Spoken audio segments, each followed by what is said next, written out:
Well, hello there. You're watching the press preview, a first look at what is on the front pages. Time then to see what's making the headlines with the policy and politics correspondent of the New Statesman, Zoë Grünewald, and the political editor of the Daily Mail, Jason Groves. Welcome to both of you. So let's take a look then at the front pages, starting with the Metro. It leads on Rishi Sunak's latest plan to curb UK migration. Rishi raises the BARD. The Financial Times reporting that wage and visa rules for overseas workers will be toughened up as part of the process. A 5-point plan to cut migration, that's the headline for the front of the Times. According to the Express, the plan will slash migration numbers by 300,000 a year. Same figure in Jason's paper, The Mail, in what it calls the biggest ever clampdown on migration. To put that figure more into perspective, the Telegraph says arrivals in this country will be cut by a quarter. This is the Sun's take on it. Access denied. The Eye carries an exclusive, meanwhile, on what it calls the failures of the Environment Agency to check up on pollution and sewage spills involving water and sewage companies. Another exclusive in The Guardian, which reports that the Sellafield nuclear reprocessing site in Cumbria has been hacked by groups linked to Russia and China. Daily Mirror reports that Nigel Farage's appearances on I'm a Celebrity, Get Me Out of Here are proving a big turn-off and costing ITV dearly in terms of revenue. And the Daily Star tells us that NASA is monitoring the movements of 20,000 objects in space, all of which have the potential to hit the Earth and destroy it, it says here. Let's hope not. A reminder, by scanning the QR code you'll see on screen during the programme, you can check out the front pages of tomorrow's newspapers while you watch us. So let's go to our guests then. Get the latest from Zoe and Jason. Migration nearly leading all of the newspapers, not surprising perhaps with the announcement today from the newish Home Secretary. But Jason, this is a classic rock and a hard place, isn't it? The numbers feel too high, but if you cut them back, what impact does it have on the economy and certain sectors in that economy? That's right, and one of the main reasons the numbers have gone up so much in the last couple of years is because of the demands of the NHS and social care. Huge numbers of people, I think something like 70,000 social care workers have come under this new visa route this year, and many more NHS staff as well. I think something like half our nurses, new nurses, now come from abroad. But they're also bringing an awful lot of dependents with them, family members. And that is the area really where they've clamped down today. Social care workers in particular, they won't be able to bring their family members anymore. Obviously, you don't know what kind of impact that will have. Not everyone is going to be willing to travel to another country, not take their children, not take their wife.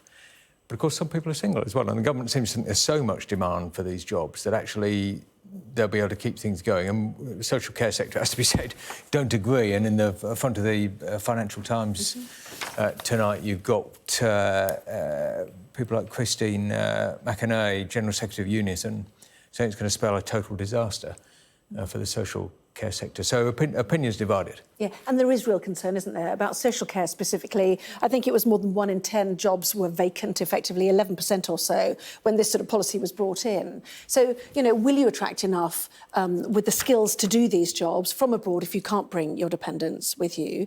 And, you know, what happens if you don't? Will they reverse it again? Well, this is one of the most poignant things, I think, that the government has announced that they're going to make it less attractive for people to come and fill these. I think it's 165,000 adult care vacancies here in the UK. By the way, adult social care is absolutely integral. Getting those vacancies filled and getting a social care system up and working is absolutely integral to ensuring the NHS's survival. But they've not spoken about how they're going to fill these vacancies. And at a time when the NHS is absolutely on its knees, in crisis, we need a community care to be up and running. The government should be really making it more attractive for people to come and work in the social care sector rather than less attractive. And I think if you were thinking of coming over to the UK to work in this sector, but you couldn't bring your children, well, you'd probably go somewhere else where you can, because why would you be separate from your family? So I think it's a really disastrous and destructive move from the government, and I think a lot of people are very concerned about the impact this is going to have on the health service. So who's this policy for then, Jason? You know, has the government decided that, on balance, that record number of 745,000, the revised figure for 2022, was simply unsustainable on any political or voting level? Your paper, biggest ever clampdown, will slash migration by 300,000. Just check that you've actually partly written that story as well. So you know, who wanted this policy to be brought in, do you think? I think broadly speaking, probably public opinion wants it to be brought in. I think the number is far too high. I think 745,000, which was the net immigration figure last year, it's a city the size of Leeds. Now, we didn't build a city the size of Leeds for those people to live in. We haven't built the schools, we haven't built the infrastructure for them. And I think there's a feeling that it's really too high. The other area of pressure, of course, the political pressure, is coming from the right of the Conservative Party. Certainly, there's references to this in the front page Telegraph story tonight. They're making the point that he was under huge pressure from right-wing MPs who, remember, at the last election, they had a manifesto to cut net migration from what it was then, about 230,000. He said it's 3 times that. And you can see why, you know, there's public pressure because of the pressure on services and infrastructure like housing, but also the political pressure. And, you know, you've just had Suella Braverman go over exactly this. She's saying, well, this is fine, but you should have done it a year ago. There's polls out today saying that they're losing votes to Reform, the old Brexit party, which has got a net zero immigration policy. Now, this is going nowhere near this. This is saying we're starting at 600-odd thousand and we're going to cut 300,000 off that. It's nowhere near net zero. So he's under pressure from 2 quarters, I'd say. A new type of net zero from you there. But this is like a flip-flopping, isn't it, of government policy? You know, you bring in Brexit, you know, effectively Europeans feel less able to come and work here possibly. Then you decide to change visas and you bring in all these extra rules for care and health and so on. And then suddenly you get lots from elsewhere around the world. So, you know, you're not surprised if people are a bit confused by the Conservative Party's policy on this. Yeah, absolutely. It's haphazard, it's short-termist. We've just discussed how this is going to impact the health and social care sector. At the same time, the government's trying to fill those vacancies in the NHS and talking about their long-term NHS workforce plan. You know, the two just don't match up. And I think Jason's right in that the government have really raised the salience of this issue. Yeah. And I think part of the reason they've raised the salience of this issue is because they thought it would be very difficult for Labour. And now it's actually become very difficult for them on both the illegal immigration front and the legal migration as well. So it's incredibly difficult. And I think what you see here is a real attempt to show the public and show the right of the party that they're taking the concerns around immigration seriously. But they've not actually thought through the impact this is going to have on society, on the health and social care sector, on the hospitality sector, all these sectors that have vacancies that are kind of destroying the economy. So it's, it's short-termist, and I think it just is an attempt to kind of wooing and satiating those groups that feel like the government aren't taking migration seriously. And dependence is the big thing, isn't it? I mean, there's the Times front page, this 5-point plan to cut migration. So dependence is the big thing. Obviously, the point is that many of them don't work. Yeah, three quarters of them don't work. 3/4 of them don't work. But the other thing is that they've changed the minimum requirement of salary for skilled workers if you're brought in and sponsored. So will that have a big impact as well? Because it's a big jump, bigger than some people expected as well, isn't it? That's a huge jump, yeah. I mean, it's a jump of almost 50%, I think, or something like that. And obviously, for an awful lot of people who were coming in jobs, I guess hospitality is one possibility. It might have been in that area, and they simply won't be able to come anymore. Yeah, Sun front page as well. Let's take a look at that, shall we? Yeah, access denied, plan to slash an influx by 300,000. PM to the Sun, enough is enough. Speaking for the people, Zoe, that's what the Sun would say about enough is enough, but I know you disagree. Well, I think, as I said, the government have tried to make this a big key issue for them. You know, when Sunak came in, one of his 5 pledges was to stop the boats. And there's been a lot of conflation by the government of illegal migration and legal migration and, of course, asylum seekers as well. And hoping that this is an issue, you know, it's an issue that the Conservatives are typically seen as very strong on. So by raising its profile, it puts Labour in a corner. But actually, they've made it very difficult for themselves. And we have a productivity problem in this country. We have mass vacancies. And now they're in, you know, they really are caught between a rock and a hard place where they want to bring numbers down. But actually, we know that migrants have a net positive contribution to our economy. You know, they bring in more money than they take out. And actually, we're in a time where we desperately need that money. So it's absolutely, all of these things kind of don't make sense and don't add up, and they're very short-termist. Yeah, but the voter doesn't necessarily agree, and that's the issue, isn't it? Now, the word was that Rishi Sunak didn't want to do anything that might hinder the economy and economic recovery.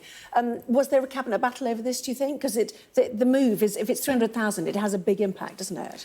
That's right. There has been a cabinet battle over it, and there were some interesting things within the deal which are not as tough as they might have been. For example, social care workers, yeah, they're not allowed to bring their dependents, but NHS workers still are. The social care employers can still bring in people on a salary of 21,000. If you want to bring in more skilled workers, then you're up to 38,000. NHS workers, again, they're going to be able to come in on standard NHS salaries, which may well be lower. So you've seen a lot of pushback from the Health Secretary, Victoria Atkins, on this, who I think has said, look, if you set a salary cap at 38,700 and say that applies to health workers as well, we're going to collapse. And the same for the social care sector. But yeah, look, it's bound to have an impact. Like I said, a lot of the people they're talking about 140,000 student dependents, 100,000 more or less social care, mostly dependents. A lot of those people are not working, and so they've tried to take the edges off the economic impact, much more than, say, a crude salary cap would, let alone a crude cap on the overall number of people who are coming, which is something that Suella Braverman was pushing for. So a compromise that you support, do you think? What, at the Daily Mail? Well, yeah, yes, or you personally. You can talk for the Daily Mail if you prefer. Yeah, I think that it's closer to a good balance. I hear exactly what Zoe's saying about, the kind of impact on individual sectors, but I think, you look at a net 1.3 million people have arrived in the last 2 years, and that feels like we've probably got the balance wrong. Where are those people going to live? Where are their kids going to go to school? Where are they going to go to the doctor? Of course, they may be the doctor. But it just feels like, we've been ticking along at kind of 200,000-ish a year for many, many years, and to suddenly go to 3 times that feels like you got the balance wrong. And this is going to take it back something like towards that. OK. So we're going to have to move on. I do apologise. Lots more still to come in the next part of our programme. Investors with prior knowledge of the October the 7th Hamas massacre and at least tens of millions of pounds short-selling Israeli stocks in the days before. That is according to a report in The Telegraph. We will examine that next, and more stories. Back in a moment.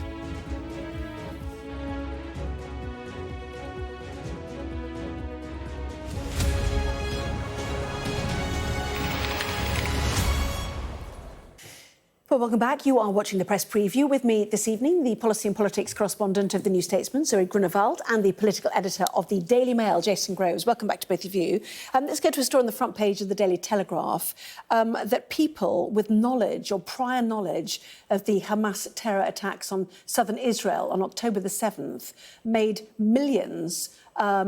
This is from US law professors, isn't it? So tell us about this story, shorting Israel, basically. Yeah, so absolutely. So the story is that traders with links to Hamas, so we don't know who they are, put bets up against the Israeli economy in the run-up to the attack and could have made more than $100 million. $100 million, sorry. Obviously, an extraordinary story to benefit, financially from such a terrible tragedy. It's just extraordinary, and it really shows you how organised this attack must have been for people to have kind of foresight of it and to be able to do this kind of financial manipulation. So it will be interesting to see if there's any kind of regulation brought in on the back of it, if there's any word from, any kind of protections that can be brought in the future. But yeah, just an extraordinary story, really. Yeah, I mean, deeply concerning.